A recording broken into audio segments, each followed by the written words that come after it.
Parmi tous les scandales qu'il y a pu avoir dans ce match, c'est l'action qui m'énerve le plus. Regardez la réaction de ceux qui ont été protégés de 3 pénaltys, un carton rouge et plein d'autres sanctions. Franchement, j'en peux plus de ce Real Madrid. Fallait carrément le laisser aller s'en prendre à l'arbitre comme il le voulait, comme ça on aurait fait d'une pierre deux coups notre vengeance. L'arbitre qui va se prendre 3 bons gifles allemands pour les 3 pénaltys non sifflés pour le Barça, c'est-à-dire une gifle pour chaque pénalty, et ensuite Rudiger qui va prendre ensuite tranquillement ses 450 matchs de suspension pour avoir giflé l'arbitre. Franchement, ça aurait été la cerise sur le gâteau.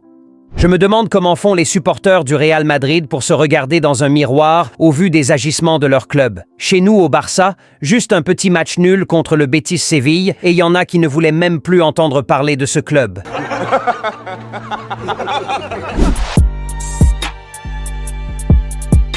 Salut les Blaugrana, j'espère que vous allez tous bien. Bienvenue sur cette nouvelle vidéo débrief à froid de la victoire du Barça pour la 3e fois consécutive contre le Real Madrid. On met le like, on s'abonne. Sans plus tarder, let's go.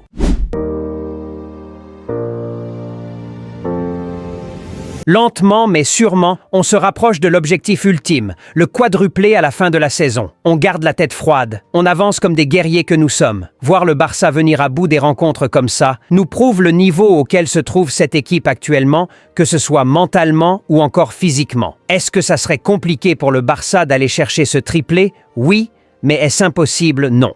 Ce Barça en est capable. Et personnellement, je fais confiance à mon équipe. Surtout avec cet homme en tête. La dernière fois que cet homme aura perdu une finale n'existe pas. C'est-à-dire jamais Hansi Flick n'aura perdu de finale dans sa carrière de coach. Et quand t'es dirigé par un homme comme ça, forcément t'es confiant aussi quand t'es joueur. Il sait ce qu'il veut et comment l'obtenir. Rendez-vous compte que le Barça est allé chercher cette coupe hier sans un Pedri sur le terrain, ni Frenkie de Jong, ni Dani Olmo, et je pourrais même dire sans Rafinha. Même s'ils ont énormément apporté lors de leur présence, c'est quand même une réalité. Quand c'était chaud et qu'il fallait tenir, ils n'étaient pas là, sûrement préservés pour la Ligue des Champions, mais les remplaçants ont fait le taf. La rentrée d'Araujo et d'Eric Garcia, franchement, allez revoir le match. Et c'est ça une équipe. Fermín López, il était inarrêtable. Ça se voyait clairement qu'en aucun monde les joueurs devraient rentrer hier sans ce trophée. Ils le voulaient et ils s'en sont donné les moyens. Malgré tout ce qu'il y a eu autour, le groupe a atteint son objectif. Franchement, bravo. Le seul grand ennemi auquel aura affaire cette équipe sur ces derniers matchs s'appelle la fatigue. Plus de 120 minutes enchaînées encore hier pour la plupart des joueurs, c'est clairement le seul bémol sur cette victoire, on peut le dire. Avec l'Inter en 3 jours, on n'avait surtout pas besoin de ça. Là, les joueurs ont 3 jours pour récupérer et ensuite enchaîner un match à grosse intensité avec enjeu majeur. C'est compliqué. Voilà pourquoi je continue de penser que l'arbitre aurait mérité un bon gifle de la part de Rudiger pour n'avoir pas sifflé ce pénalty sur Ferran Torres qui aurait dû mettre fin à tout ça un peu plus tôt. Bon, je rigole. Même si Flick a quand même eu l'intelligence de sortir tôt carrément son milieu de terrain, il y en a qui étaient cramés à la fin comme Lamine Yamal ou encore Ferran Torres qui seront forcément titulaires pour ce mercredi. Bon, Féfé, je m'inquiète pas trop quand même, les requins ça récupère vite. Lamine aussi, faut dire qu'il sait très bien gérer ses efforts sur un match, c'est un joueur très intelligent. Et parlant de Lamine, comment trouvez-vous son match d'hier?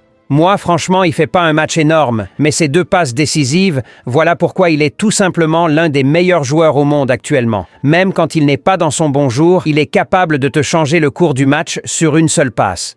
Et c'est ce genre de joueur dont avait besoin le Barça après le départ de Messi. Oui, il n'est pas Messi, mais à part Messi, je crois qu'on peut compter au bout du doigt les joueurs encore capables de sortir des passes comme ça. Lamine, c'est un régal. Dommage qu'on puisse pas en dire de même pour l'homme des grands soirs qu'on n'a malheureusement pas vu hier, Rafinha. Si c'est pour nous sortir des performances comme ça sur la fin de la saison, autant commencer plutôt la propagande Pedri Ballon d'Or. Parce que ça serait plus facile. Il a tout raté. Même ces petits spécials qu'il a l'habitude de mettre à ras de terre, combien de fois il n'en a pas eu l'occasion hier, mais rien. Et ce qui m'a encore plus énervé, c'est qu'en étant conscient qu'il n'était pas au niveau, il avait cette possibilité de jouer avec ses coéquipiers, c'était quand même un match de finale, mais non, il a persisté à y aller seul. Et je continue de penser que le Barça a toujours besoin d'un profil dribbleur comme un Nico Williams pour ce côté gauche de l'attaque. Rafinha, c'est très bon, mais c'est juste pas son profil. Et sur certains matchs, il te faut des profils comme ça. Imaginez un Nico face à Lucas Vazquez hier, il sort sur civière. Et c'est dommage que Rafinha n'ait pas su tirer profit de ce côté droit du Real Madrid. Bref, on espère un meilleur Rafinha contre l'Inter, c'est le moment de montrer plus que ce qu'on a montré toute la saison, pas moins. Les grands joueurs, c'est pour les grandes rencontres. Parlons de l'ennemi public numéro 1 en Catalogne, Monsieur Gérard Martin. Je sais même pas comment qualifier son match. En fait, dire qu'il était nul serait exagéré. Le gars est juste brouillon comme pas possible. Il récupère des ballons, les donne à l'adversaire et ensuite va encore aller récupérer. C'est tout ce qu'il a fait tout au long du match. Franchement, Gérard, c'est plus qu'inquiétant. Je pense même pas que ce gars a le niveau pour jouer dans un club de la Liga. Peut-être Valladolid ?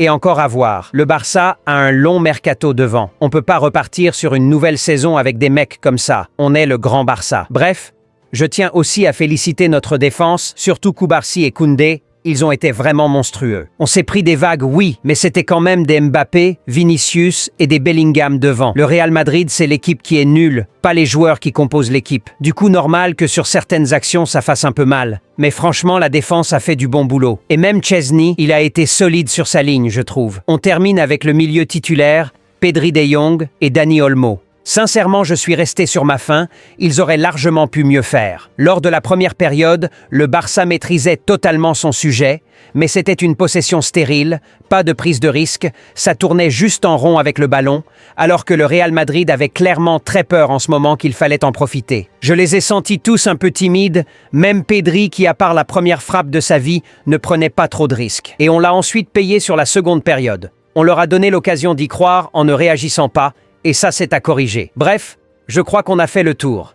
Un petit quiz, les Blaugrana. Donnez-moi chacun en commentaire votre flop et votre top de ce match. Je lirai tout. On reste scotché pour l'avant-match de la demi-finale qui arrive bientôt. J'espère que cette vidéo analyse à froid vous aura plu, les Blaugrana. Alors on met le like, on s'abonne. Plus qu'un club... Visca el Barça y visca Catalunya. Et si 40 minutes pouvaient vraiment changer ta vie ? Tu galères à finir le mois, tu veux t'en sortir, mais tu ne sais pas par où commencer ? Ce livre audio est fait pour toi. Cet audio résume les 10 meilleurs livres de finances personnelles condensés en 40 minutes d'écoute. Pas de théorie compliquée, juste des vérités puissantes, applicables dès aujourd'hui. Tu vas comprendre comment fonctionne l'argent, pourquoi certains s'enrichissent pendant que d'autres galèrent. Comment créer plus de valeur, gérer tes revenus et surtout les garder. Pas besoin d'être expert, pas besoin d'avoir un budget. Juste 30-40 minutes par jour, une paire d'écouteurs et l'envie de changer. Ce n'est pas un livre, c'est une claque, un déclic. Tu peux continuer à subir ou tu peux cliquer, écouter et reprendre le contrôle. Offre limitée à 4,99 € sur le premier lien épinglé en commentaire, soit 3 300 francs CFA sur le deuxième lien épinglé en commentaire. Chaque vrai Blaugrana de la chaîne All Barça doit absolument l'avoir, ce t-shirt. On sera tous d'accord, la famille All Barça mérite d'être bien représentée partout à travers le monde. Et quoi de mieux qu'une marque unique et particulier propre à nous, permettant d'identifier chaque partisan de cette grande communauté Blaugrana. À cette occasion, les t-shirts All Barça sont disponibles et chaque membre digne de cette famille se doit absolument de l'avoir. Alors, vous avez 2 liens épinglés dans les commentaires. Un valable pour ceux qui sont un peu partout dans le monde et un autre lien spécialement pour ceux qui sont en Afrique. Alors vite, il suffit de cliquer sur le lien vous correspondant, vous serez dirigé vers une page de paiement très simple, le fichier logo vous sera livré par mail automatiquement. Il vous suffit alors de se rendre dans une agence d'impression sur t-shirt avec ce fichier et vous en ressortez avec votre t-shirt Al Barça tout clean. Aussi simple que ça. En résumé, au lieu de vous prendre la tête avec des problèmes de livraison, suivi de commandes et tout, on vous livre juste le logo en un seul clic. Il vous suffit de vous rendre dans une agence d'impression textile de votre localité, leur remettre le fichier logo qu'on vous aura fourni et vous en ressortez avec votre t-shirt, hoodie ou sweat All Barça. Alors vite, foncez. Les liens sont épinglés en commentaire.